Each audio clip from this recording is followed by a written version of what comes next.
Deus, a carta do apóstolo Paulo aos Romanos, capítulo 1. Nós vamos ler o verso 16 e o verso 17. Romanos, capítulo 1, verso 16 e 17. Pois não me envergonho do Evangelho, porque é o poder de Deus para a salvação de todo aquele que crê, primeiro do judeu e também do grego, visto que a justiça de Deus se revela no Evangelho, de fé em fé, como está escrito: o justo viverá por fé. Vamos à presença de Deus em oração, mais uma vez, irmãos. Ó Senhor, Senhor nosso e justiça nossa, quando vamos falar da glória do Evangelho de Cristo, vamos falar da Tua justiça, que é o meio pelo qual nós somos salvos. Pedimos ao Senhor que venha desvendar nessa noite os nossos olhos para contemplarmos a glória do Evangelho do Senhor. E assim haja salvação no nosso meio. Pedimos em nome de Jesus. Amém.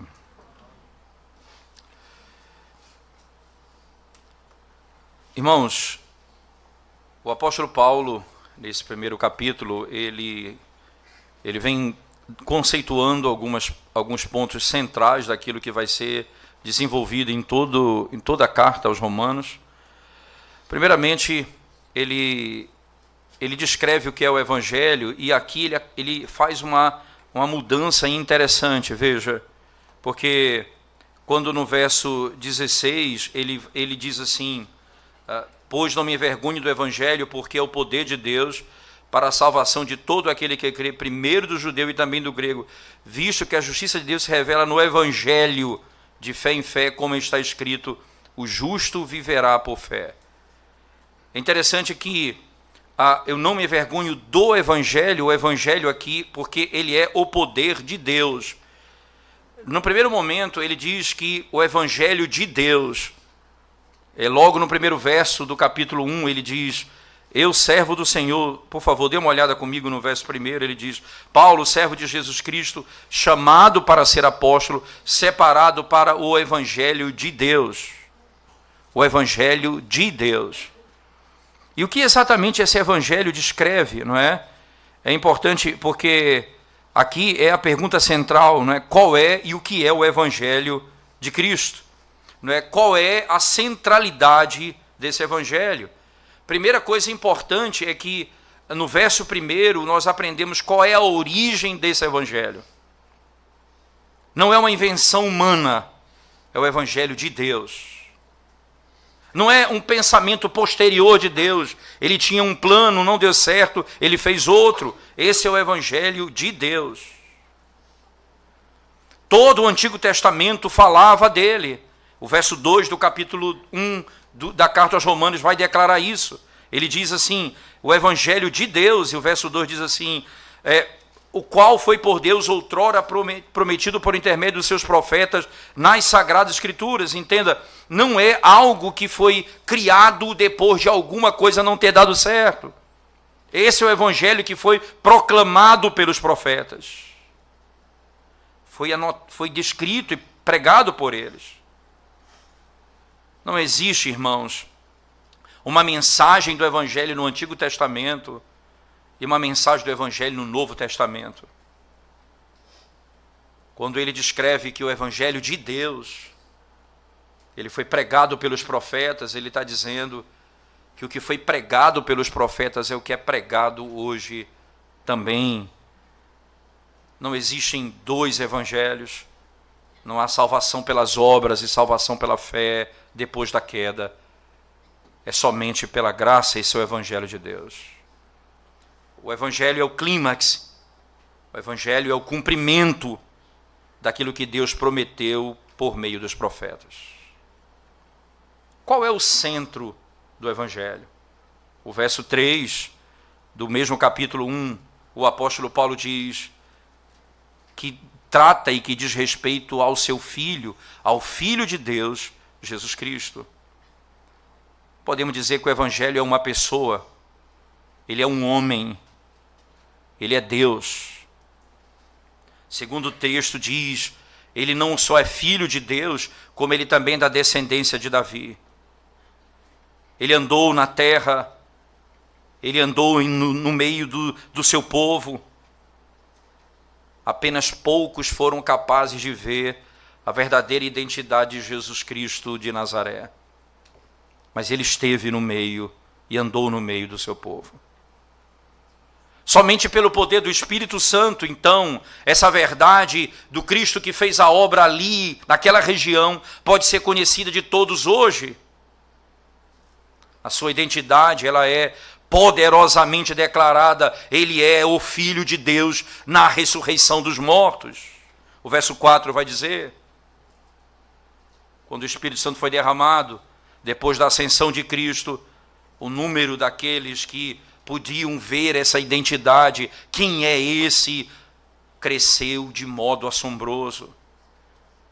Ele foi declarado Filho de Deus com poder, segundo o Espírito de santidade pela ressurreição dos mortos.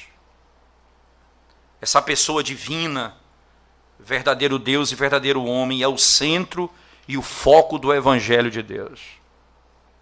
É o centro e o foco do Evangelho de Deus. Mas aí vem essa seção que nós começamos a analisar agora, verso 16 e 17. Qual é o conteúdo desse Evangelho? Qual é exatamente o conteúdo desse Evangelho? Não é simplesmente uma declaração daquilo que Jesus Cristo é. É também uma declaração daquilo que ele fez. Os primeiros versos diz, ele é filho de Deus e é da descendência de Davi, como um homem. O que ele é? Ele é verdadeiro homem e verdadeiro Deus. Mas não apenas isso, o que ele fez. O verso 16 e 17, então, eles vão nos mostrar exatamente esse princípio. E a palavra-chave aqui no Evangelho, irmãos, exatamente na pregação, na linguagem do texto, é a justiça. Se nós olharmos para o texto, por favor, voltando para o nosso texto, verso 16 e 17, ele diz assim, especificamente, pois não me envergonho do Evangelho, porque é o poder de Deus para a salvação de todo aquele que crê, primeiro do judeu e também do grego. Eu não me envergonho do Evangelho, visto que a justiça de Deus se revela no Evangelho de fé em fé. Como está escrito, o justo viverá pela fé. O Evangelho, ele é pregado e a mensagem do Evangelho é a justiça de Deus se revela no Evangelho.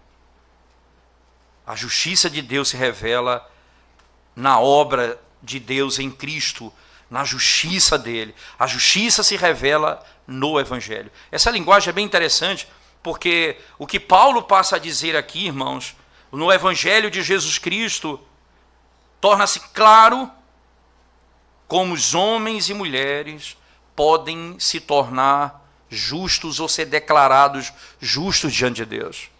A pergunta e a grande questão da humanidade é: como eu, pecador, me apresentarei diante daquele que é justo e santíssimo, sendo eu pecador e sendo eu fraco, sendo eu inimigo de Deus? Qual é a possibilidade de eu me apresentar diante dele e não ser destruído? Nenhuma, se não for por meio do Evangelho. É a única maneira de eu ser apresentado e declarado justo diante de Deus, é por meio do Evangelho. Porque Deus mesmo é santo e justo. O homem é pecador e depravado. Como um homem, como uma mulher, como um jovem, como uma criança, como um adolescente, como qualquer pessoa nessa terra pode ser justo diante de Deus? O Evangelho nos ensina, então, no Evangelho, que a justiça de Deus então é revelada. Não é a justiça que eu posso adquirir, entende? Não é a justiça que eu posso ganhar, que eu posso obter. É a justiça que é revelada no Evangelho. De fé para a fé, como o texto nos diz aqui abertamente. O evangelho começa com a fé. E ele é dado para aqueles que creem. E não há outra maneira de você obter se não for por meio da fé. Lembrando que a própria fé é dom de Deus. Pela fé em quem? Em Jesus Cristo. Quem é Jesus Cristo? Deus e homem. Ele é o único que é justo e santo. E pela fé nós seremos salvos.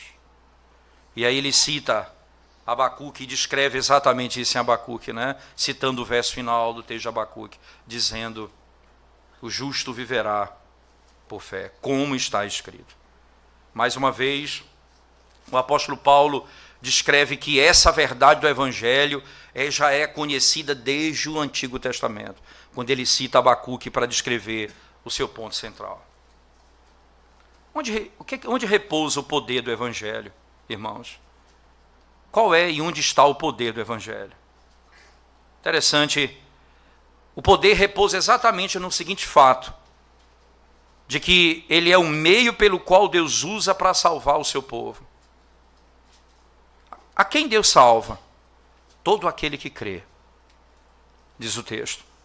Judeu primeiro, depois o gentio. É o poder de Deus a quem? A todo aquele que crê.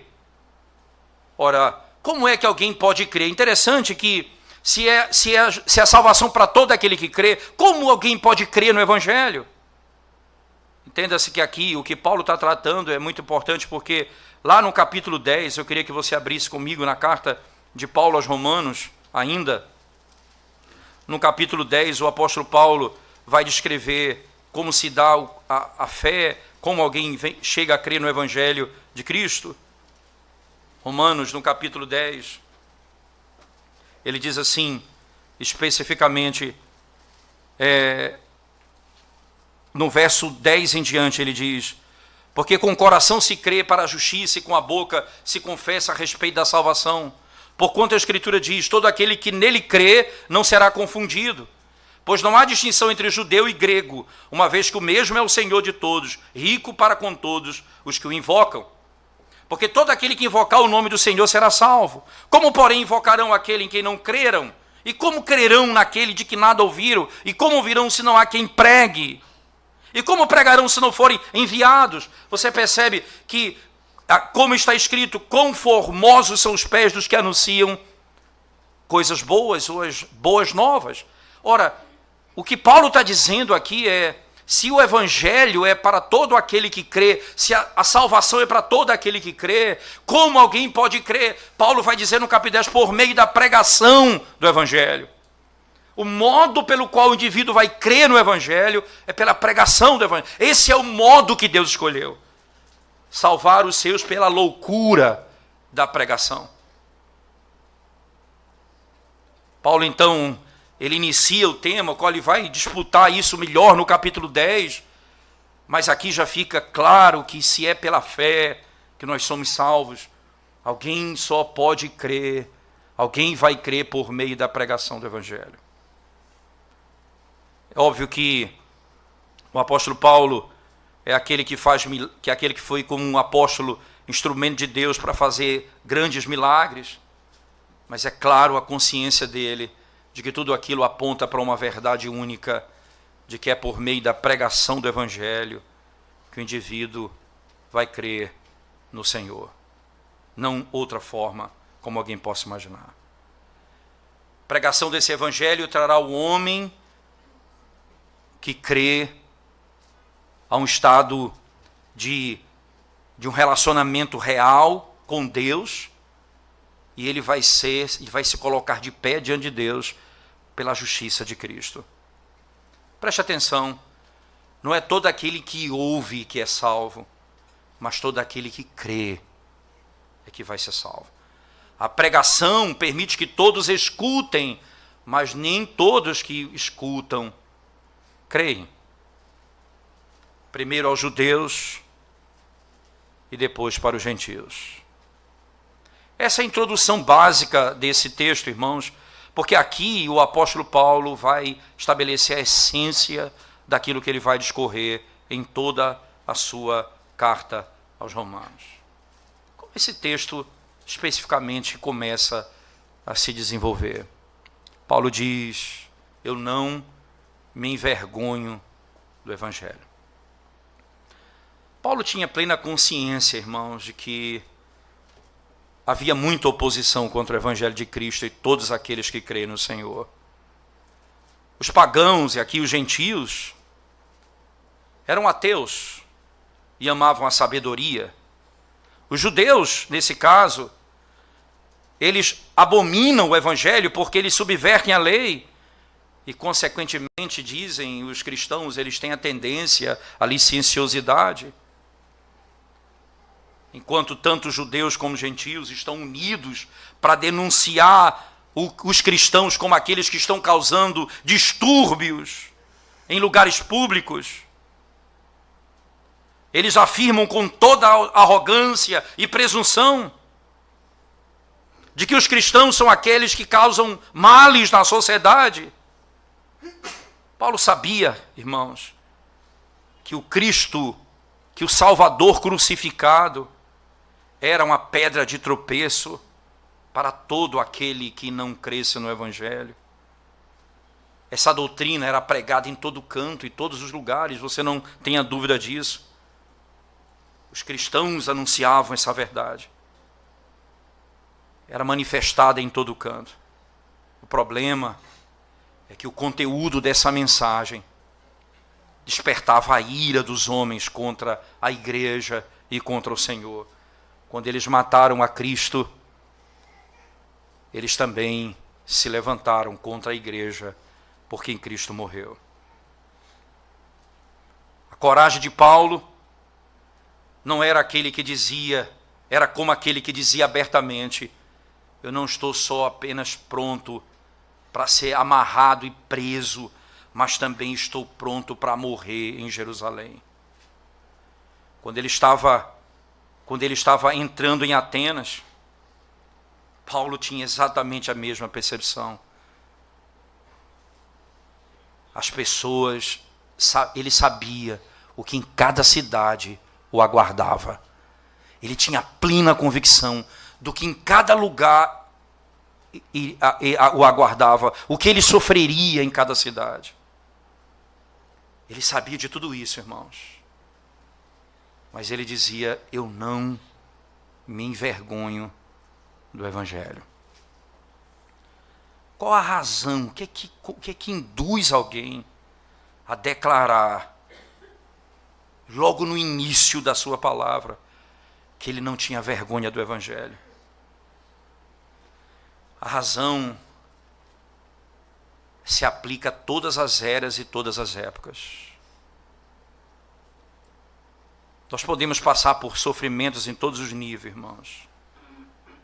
Mas há uma razão que nos faz ter essa convicção. Enquanto ele não se envergonha do Evangelho, é porque uma razão só o faz caminhar firme. É que ele se tornou aceito diante de Deus. O mundo vai me rejeitar, o mundo vai nos odiar, mas nós somos recebidos por Deus, nós somos declarados justos por Deus. Paulo não tem vergonha isso é uma verdade muito clara para ele. É interessante você pensar, irmãos, que até mesmo aqueles que um dia escutam o Evangelho e depois se abandonam a fé, esses homens se tornam inimigos de fato da igreja, porque eles têm vergonha do Evangelho.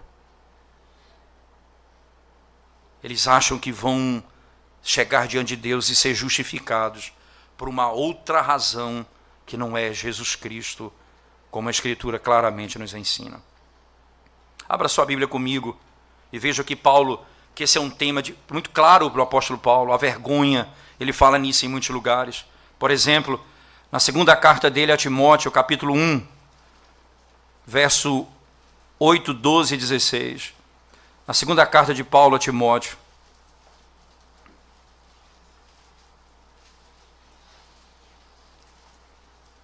capítulo 1, verso 8, 12 e 16, diz assim: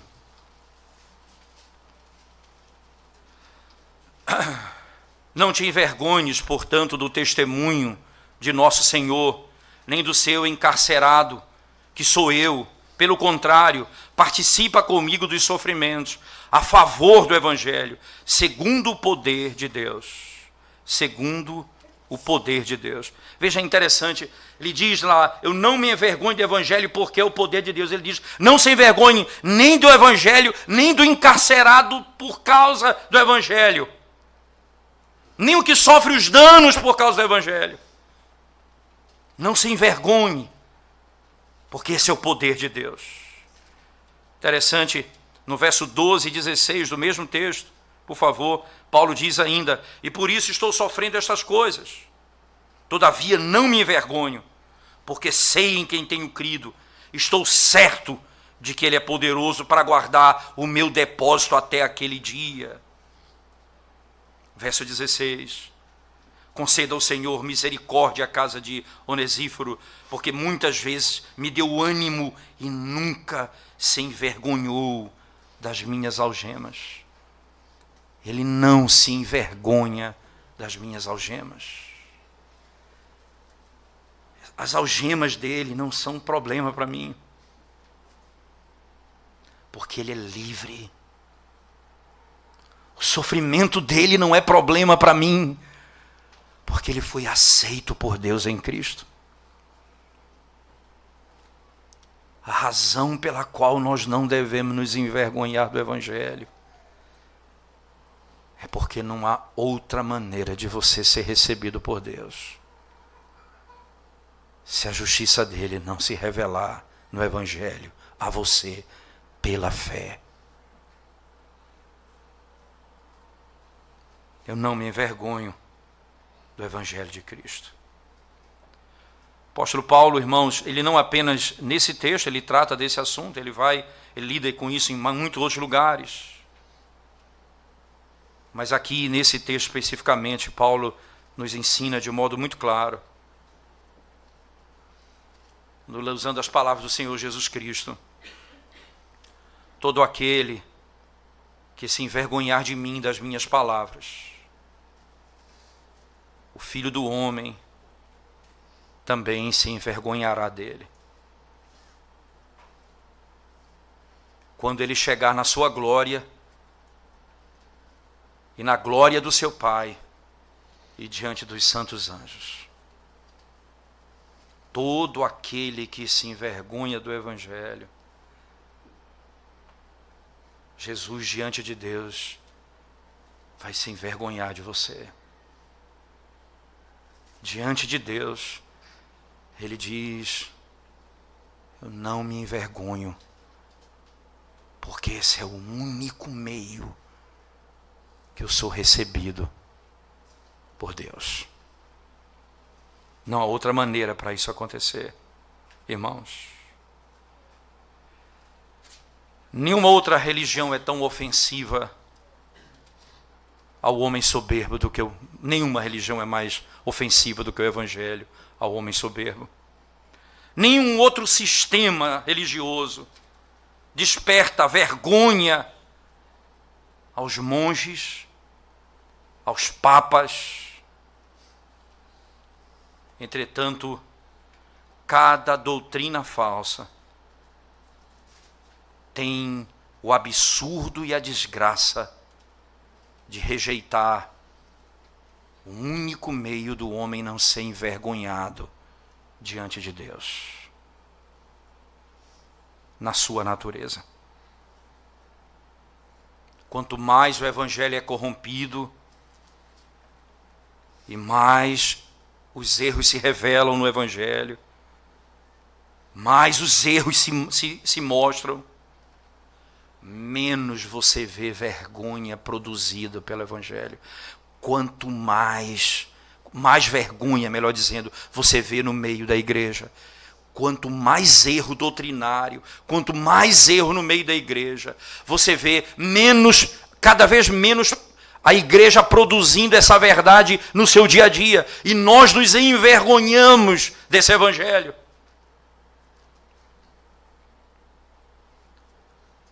Porque alguém pode não declarar isso abertamente, mas alguém que confia em si mesmo para se apresentar diante de Deus e ser salvo, esse sem vergonha, esse tem vergonha do evangelho. Aquele indivíduo que confia em Cristo, mas também nas suas obras, esse tem vergonha do evangelho. O indivíduo que confia em santos e anjos para ser recebido por Deus, esses têm vergonha do evangelho.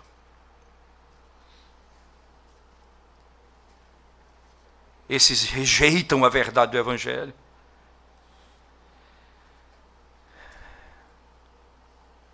Por que pregar uma doutrina que nós sabemos que é odiosa ao mundo? Por uma simples razão, irmãos. Porque não há outra maneira do homem ser recebido por Deus.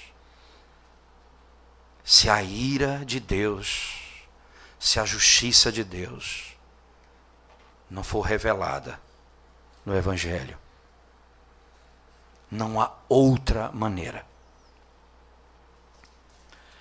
Interessante que alguns teólogos vão caminhar para interpretar esse texto especificamente, não é, associado diretamente com o que acontece no capítulo 3 da carta de Paulo aos Romanos. Por favor, volte comigo lá, capítulo 3 da carta de Paulo aos Romanos.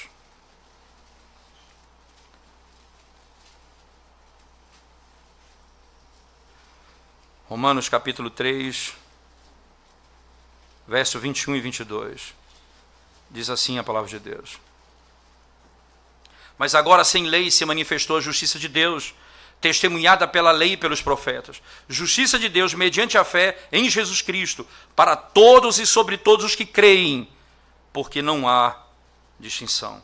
Justiça de Deus mediante a fé em Jesus Cristo, para todos e sobre todos os que creem, porque não há distinção.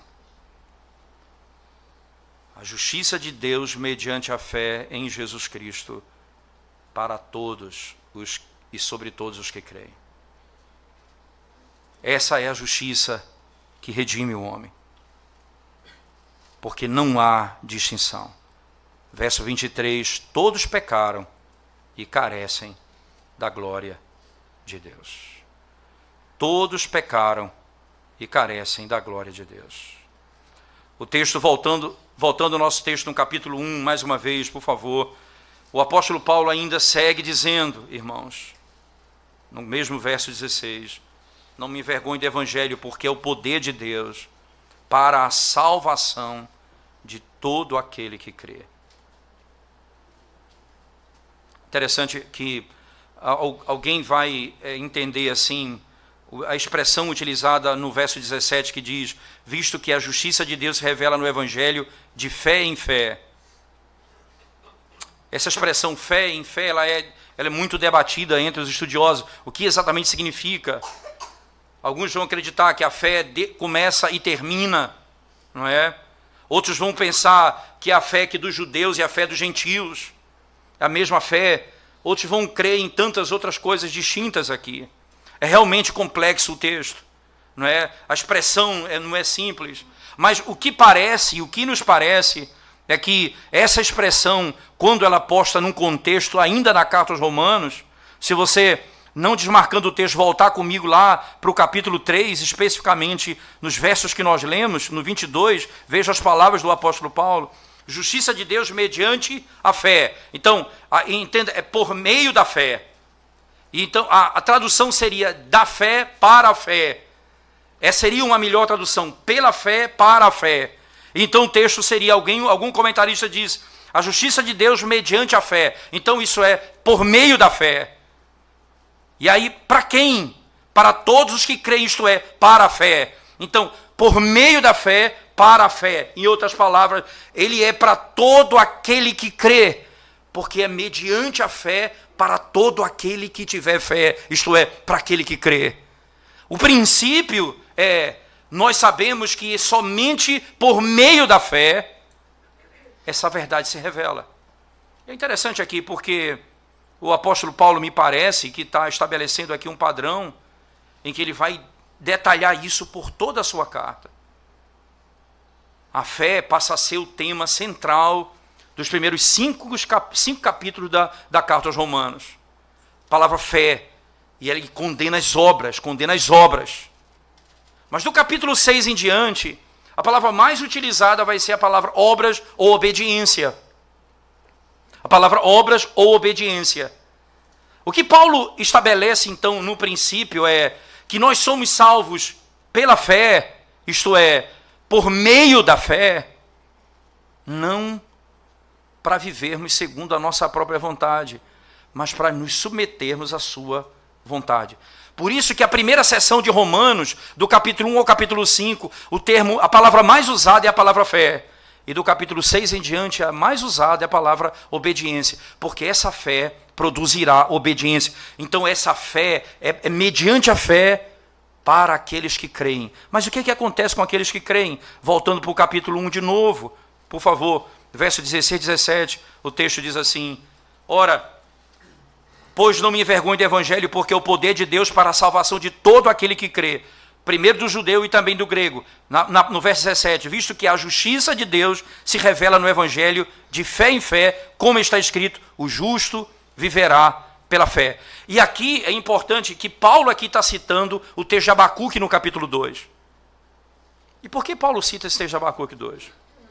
Porque a palavra aqui utilizada, irmãos, literalmente é citada aqui por Paulo. Ele muda um pouco a expressão, mas a ideia é: o justo vive por sua fé. É o que está lá em Abacuque 2,4. Paulo diz: o justo vive por fé. A palavra fé em hebraico, como ela está posta lá num texto em Abacuque, ela significa, é a palavra emuná, palavra muito conhecida, muito usada no Antigo Testamento, mas essa palavra não significa simplesmente fé. Ela tem na sua base o conceito de obediência. Muitos estudiosos liberais vão combater essa ideia, dizendo que Paulo comete um grande erro aqui, quando utiliza esse texto de Abacuque 2,4 para falar que a justiça é pela fé e não por obras. Porque, segundo Paulo, ele citando Abacuque, a palavra emuná vai ter o conceito de obediência e não de fé. Traduz-se a expressão justo viverá por sua fé, mas a palavra literalmente emuná pode ser traduzida também por obediência. Mas aí os críticos se esquecem de uma coisa: Abacuque não está citando algo novo, ele está citando Gênesis 15, verso 6, quando Abraão, quando creu que o seu filho nasceria, disse o texto, ele creu, isso lhe foi imputado por justiça. É interessante que as mesmas palavras de Gênesis 15, 6 são usadas em Abacuque 2,4 e são usadas aqui também em Romanos 1, verso 16 e 17. O que está acontecendo exatamente? Nós somos salvos pela fé, e é o que aconteceu com Abraão. Ele creu e foi imputado por justiça.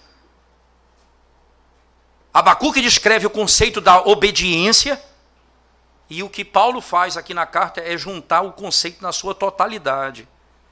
A primeira parte é: nós somos salvos simplesmente pela fé, por meio da fé. Mas lá na frente ele vai dizer: e isso significa que nós éramos escravos do pecado e do mundo, agora somos servos da justiça e vivemos para satisfazer a vontade de Deus. Nós vivemos em obediência. Essa fé, ela produz obediência. Interessante que Paulo usa essa linguagem no capítulo 1, eu queria que você voltasse ainda comigo, por favor.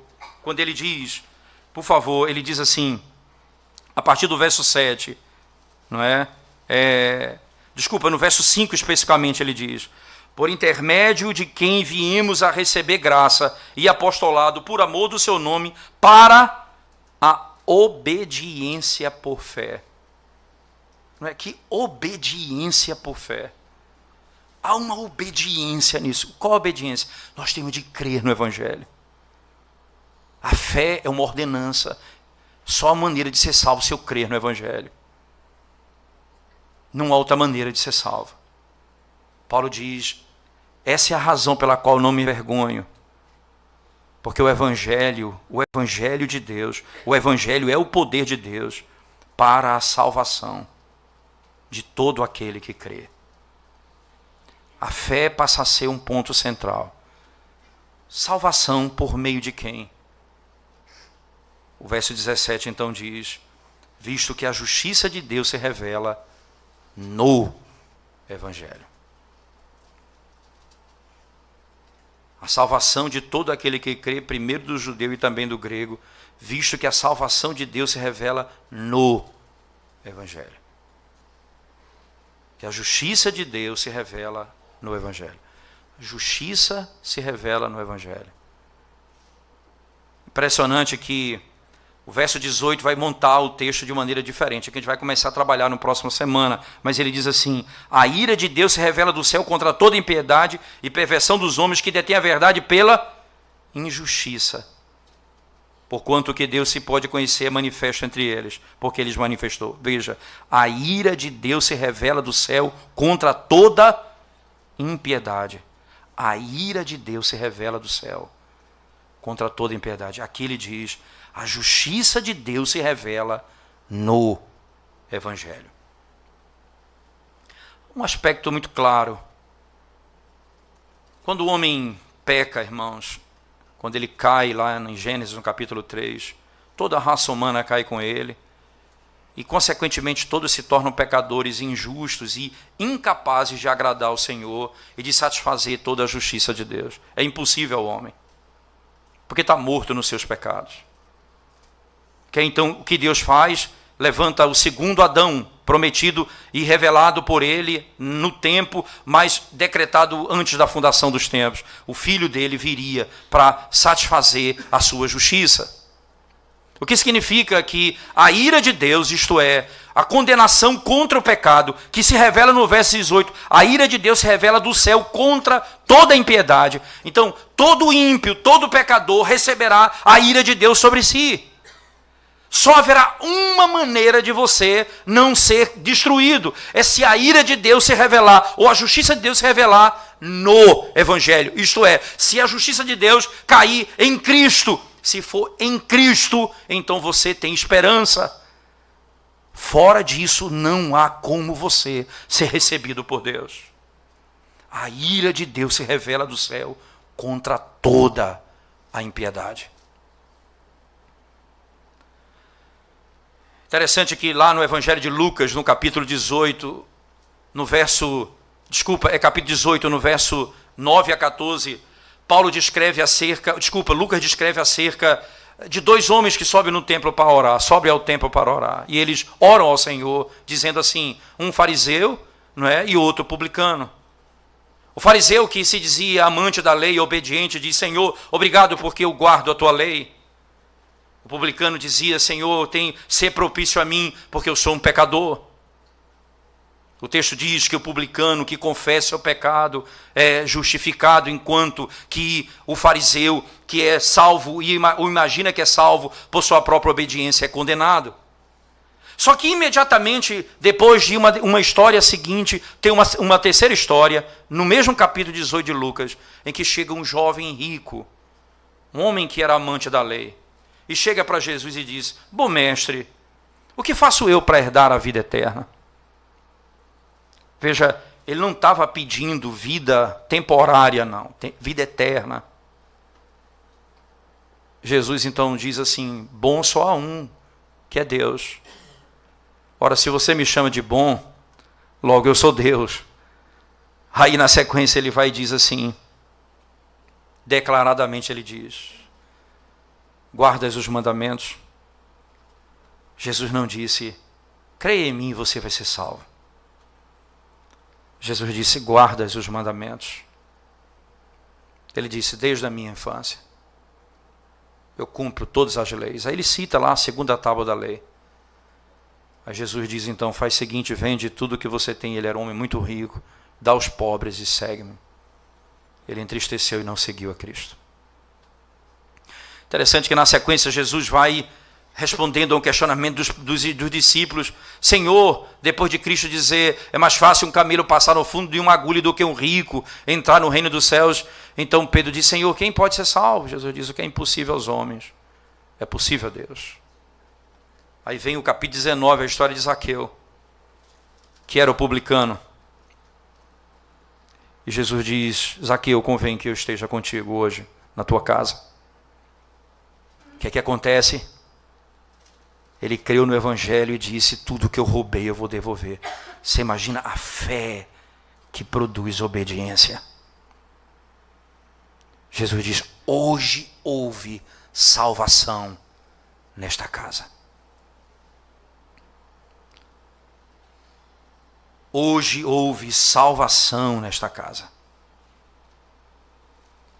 Quando a Escritura fala, irmãos, que é somente ou mediante a fé, entende que essa fé, ela não é simplesmente o ato de saber que existe, é obra do Espírito Santo, é união com Cristo. Então, se nós estamos unidos a Ele, nós vamos produzir os frutos. O galho precisa estar unido à videira, porque só assim ele produz frutos.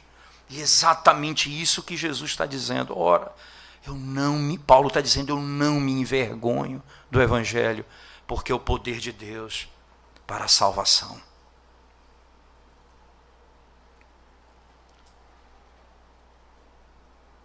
A justiça de Deus se revela no Evangelho. A ira de Deus cai sobre toda a impiedade. Se nós não estivermos em Cristo, ela cairá sobre nós. E Ele se envergonhará de nós no último dia. Para quem esse Evangelho deve ser pregado? Para os judeus e para os gentios. Porque primeiro o judeu e depois os gentios? São duas razões fundamentais, eu diria.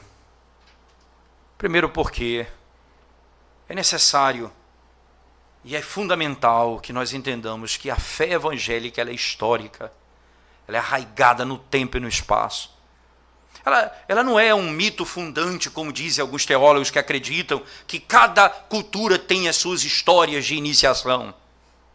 Até pode ter, mas Jesus diz, é o judeu. Jesus disse à mulher samaritana, a salvação vem do judeu. Não vem dos samaritanos, vem deles. É histórico. São aqueles profetas ali. São aquele rei. É Davi que aponta para Cristo. É Moisés. É Arão. É Melquisedeque. É a história da antiga aliança. É para lá que aponta. Para eles primeiro. Porque essa história vem de lá. Esse é o primeiro aspecto e eu acho fundamental. Mas também porque essa é a transição do Antigo Testamento para o Novo Testamento. A igreja de Deus no Antigo Testamento era Israel. Se você lembra do texto que nós lemos em Atos capítulo 7, quando diz que Moisés guiava, ele diz a congregação no deserto. Você lembra lá de Atos 7 que nós lemos na leitura continuada? A palavra congregação ela não é bem traduzida. A palavra grega lá, eclesia, isto é, Paulo, o que Estevão está dizendo Moisés guiava a igreja no deserto. A palavra é literalmente igreja, mas traduz por congregação. Então você imagina que é alguma comunidade, mas ele está se referindo à igreja. E era essa igreja. Como é que você se tornava membro dessa igreja? Você tinha de crer no Evangelho. E o que acontecia se você cresce no Evangelho? Você era batizado. Como era? Circuncidado. E o que acontecia com seus filhos? Eram circuncidados. E você passava a ser o quê? Membro da igreja visível, que era a nação de Israel. Era assim que funcionava. As promessas estavam com eles. Agora veja as palavras do apóstolo Paulo na carta aos Efésios, por favor. Efésios, capítulo 2, verso 11. Diz assim a Escritura: portanto, lembrai-vos de que outrora vós, gentios, na carne, chamados incircuncisão, por aqueles que se intitulam circuncisos na carne, por mãos humanas, naquele tempo estavais sem Cristo, separados da comunidade de Israel, estranhos às alianças da promessa, não tendo esperança e sem Deus no mundo. Sabe por quê? Porque, irmãos, veja, eles estavam separados da comunidade, da igreja do Antigo Testamento. E, consequentemente, estranhos às alianças da promessa, sem esperança no mundo. Primeiro o evangelho é pregado a eles. E você imagina o que nós lemos hoje em Atos 7. Capítulo lindíssimo, longo, mas lindo capítulo. Por razões muito claras. Veja, o que Estevão está fazendo ali é fazer uma teologia bíblica da redenção. Ele começa lá no início da história e termina com Cristo. Aí ele diz assim: José, que foi odiado pelos irmãos, Moisés, que foi odiado pelos seus irmãos e quiseram matá-lo, os profetas que vocês mataram, vocês rejeitaram o profeta. Isso não é novo em Israel.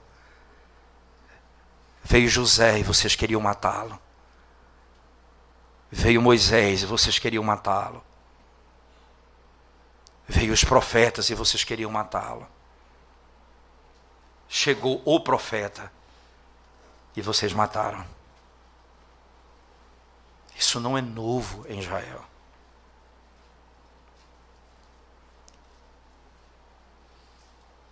Quando a salvação é pregada a eles, eu lembro lá em Atos capítulo 2, quando o Espírito vem sobre a igreja, e Pedro prega o Evangelho no poder da simplicidade do Evangelho. O Cristo que vocês mataram e que Deus fez Senhor, ressuscitando dentre os mortos. Esse é o Cristo, o Salvador. Aí o verso 37 diz: ouvindo aquilo, os judeus compungiram-se, se angustiaram diante de Deus e disseram a Pedro: o que faremos? Pedro disse: arrependa-se dos seus pecados, do seu pecado, creia no Senhor Jesus, seja batizado e você será salvo. E logo em seguida, e essa não é uma promessa só para vocês, é também para os seus filhos. Primeiro para os judeus. É interessante que Paulo vai fazer isso quando ele chega nas suas viagens, primeiramente ele ia às sinagogas, primeiramente aos judeus. Não porque eles são distintos, mas porque Deus tem eleitos ali.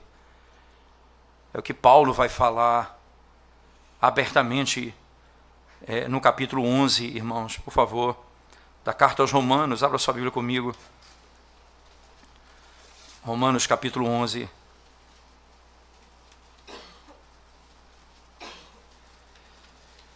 Diz assim: porventura, verso 1 em diante, terá Deus porventura rejeitado o seu povo? De modo nenhum.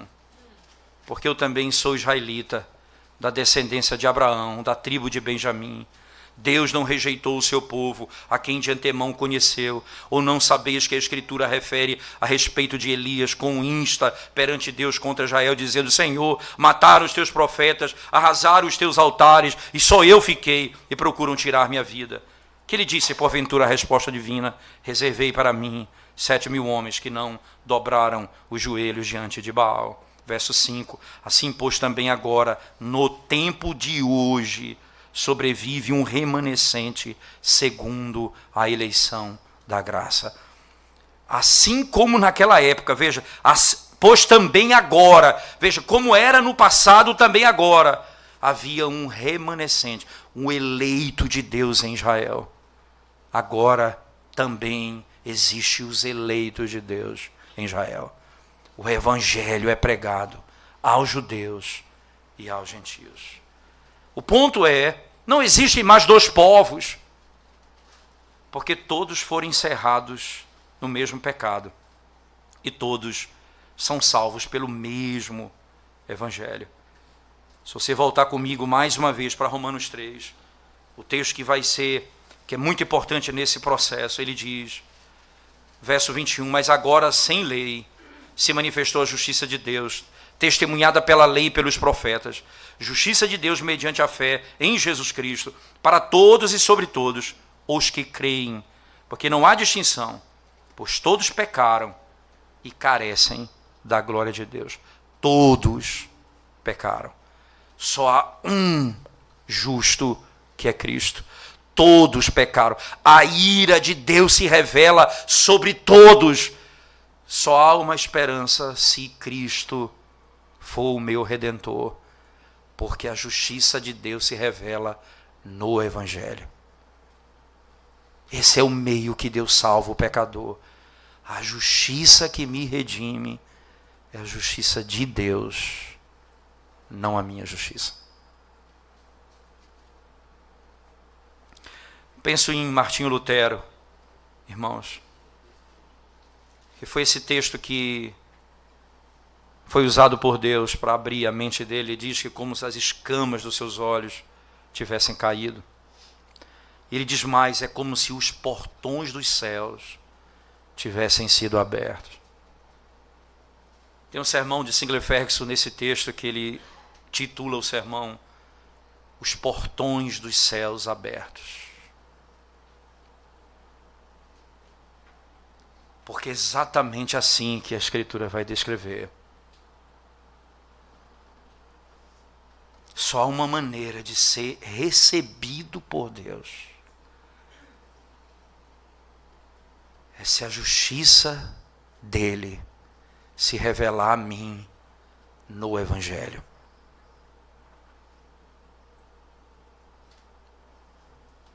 Porque se a justiça de Deus se revelar a você sem Cristo, é condenação eterna, é juízo eterno. É por isso que o texto, na sua beleza, ele descreve como que Deus estabelece um padrão perfeito da redenção do pecador. E o padrão é exatamente esse que nós lemos. Eu não me envergonho do Evangelho, porque é o poder de Deus para a salvação de todo aquele que crê. Não é por obras, é pela fé. Não é pela minha justiça, é a justiça de Deus em Cristo.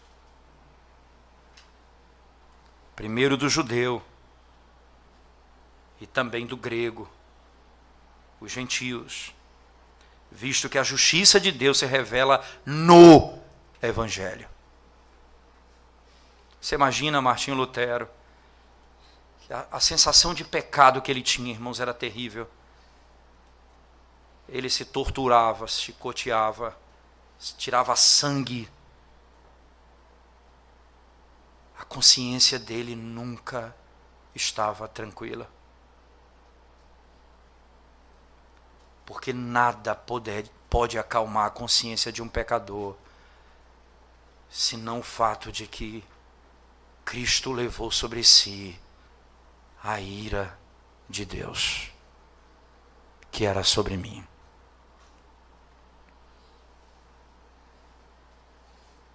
A justiça de Deus, que é o meio pelo qual Ele salva o pecador. Quando então, lendo esse texto, seus olhos foram abertos. E a porta do que nós chamamos de reforma começa exatamente no princípio como esse. Essa é a doutrina que a igreja fica de pé ou cai. Se nós imaginarmos a possibilidade de você depender de outra justiça para ser salvo, além da justiça de Deus no Evangelho,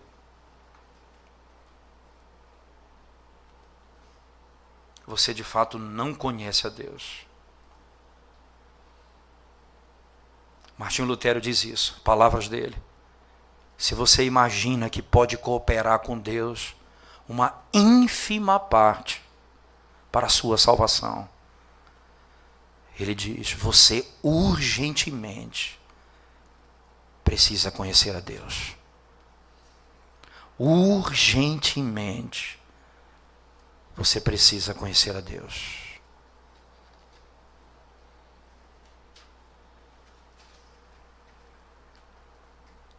É pela fé para os que creem. Paulo vai dizer na carta aos Romanos, ainda no capítulo 5, de justificados, pois mediante a fé. É por meio da fé. Você que já está em Cristo Jesus, irmãos, você que creu no Evangelho, você todo o tempo precisa vasculhar o seu coração, para que nunca deposite a mínima confiança da sua salvação na sua obra, na sua perfeição, na sua bondade ou em você mesmo. Para que nunca jamais você imagine que de alguma forma Deus te salva, porque você é de alguma maneira melhor do que o outro. É necessário constantemente vasculhar o nosso coração, porque o nosso coração é pecaminoso, enganoso. Não é à toa que Paulo, escrevendo aos Gálatas, disse: tão depressa vocês se apartaram do Evangelho da graça. Começaram pelo Espírito, estão agora seguindo na carne. Qual é a tua confiança?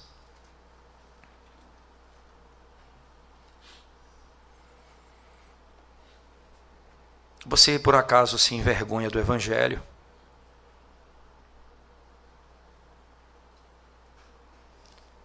Paulo sabia o que lhe esperava de cidade em cidade. Mas ele não se envergonhava do Evangelho, porque ele sabia onde ele estava, e quem o recebeu, e qual era a sua esperança.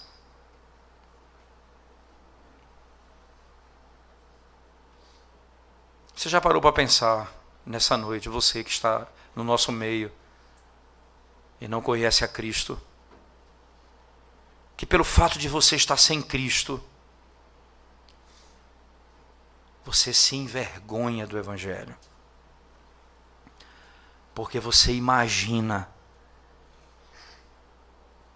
que tem uma outra forma de Deus te receber, além de Jesus Cristo e a justiça dele imputada a você. Toda a questão é se nós somos ou não recebidos por Deus. E só há uma maneira de sermos recebidos por Ele: se a justiça que me salva não for minha, for de Cristo.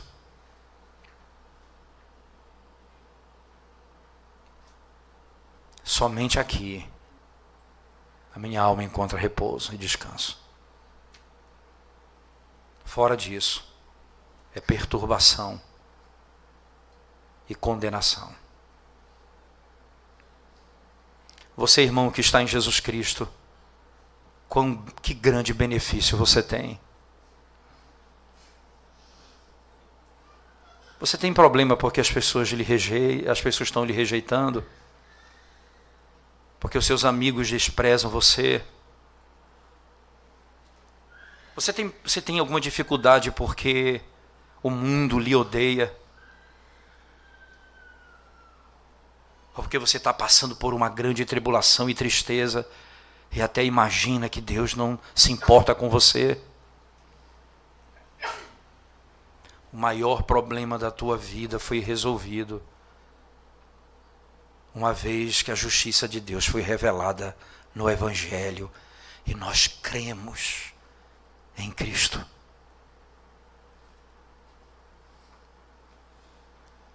Os nossos problemas se tornaram nulos diante dessa verdade. É aqui que você encontra conforto. É aqui que você encontra esperança. É aqui que você está pronto para viver a vida para Deus num mundo cruel e que odeia o Evangelho e que não respeita as verdades do Senhor. É aqui que você está pronto. Está pronto porque você não se envergonha desse Evangelho. Porque é o poder de Deus para a salvação.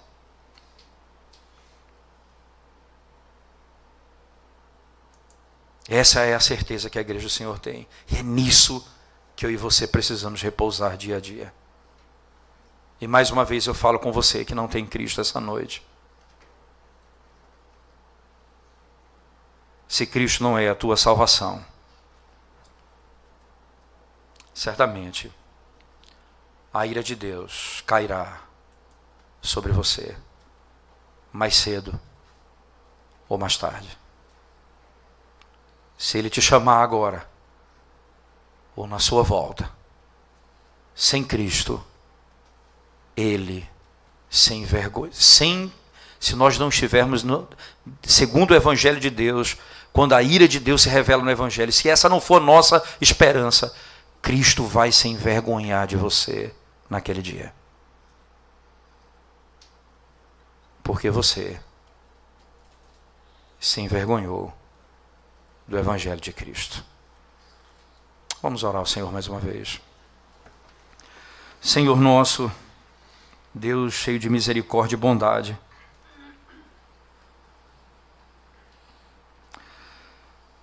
sabemos que a nossa esperança e confiança repousa plenamente e somente em Ti. Porque, Senhor Deus, não há ninguém que não esteja debaixo do juízo do Senhor. Todos estão debaixo da condenação, judeus e gregos, do menor ao maior, todos estão condenados, Senhor. E só há uma esperança de sermos recebidos por Ti. Se nós crermos na verdade de que a ira e a justiça de Deus se revela a nós no Evangelho. E é pela fé, Senhor, por meio da fé, que nós recebemos tais verdades e andamos por ela. Que o Senhor sustente a nossa vida. E como Paulo usou essa verdade, ensina-nos a usá-la também. Nas algemas, eu não me envergonho. Nas prisões, eu não me envergonho. No sofrimento, eu não me envergonho.